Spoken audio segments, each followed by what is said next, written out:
Toga खबर शामिल क्यों पिया। डिस्ट्रिक्ट रिपोर्टर अब्दुल सत्तार दर्स की रिपोर्ट मुताबिक decent higher secondary school Turkish colony Makli में स्कूल की सालियाने इम्तिहान में पास थींदड़ शागिर्दनि के मान में एक तकरीब मुनक़िद कई वई, जैमें मेहमाननि ख़ास तौर ते जुनेद पटेल, इलियास पटेल, मैडम हमीदा मेमन, डॉक्टर शौकत मेमन समेत हाफिज़ इकबाल मेमन, अमीर हमज़ा मेमन, ज़ैनुल आबदीन, महमद अली मेमन, ग़ुलाम अली नायो ऐं ॿियनि वॾे अंग में शिरकत कई।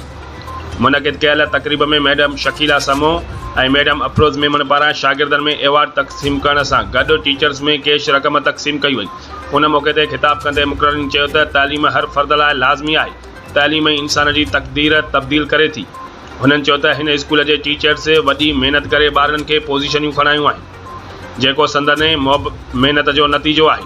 हुननि चयो त सभिनी स्कूलनि में अहिड़े तरीक़े सां स्कूल जा उस्ताद ऐं उस्तादाणियूं महिनत कनि त को बि ॿारड़ो तालीम खां न महरूम थी सघे तो, न ई पाण खे ॿियनि खां घटि सम्झंदो। उन करे तालीम खाते जे अमलदारनि खे घुरिजे त सरकारी स्कूलनि ते तवजो ॾेई बंदि थियल स्कूल खोलाए ॿारनि खे वधि खां वधीक तालीम ॾियारे, संदनि मुस्तक़बिल संवारे, खेनि घुर्बल समूरियूं सहूलियतूं मुहैया कनि, जंहिंजा तालीम में बहितरी ईंदी ऐं ॿारनि जो मुस्तक़बिल संवारजी वेंदो।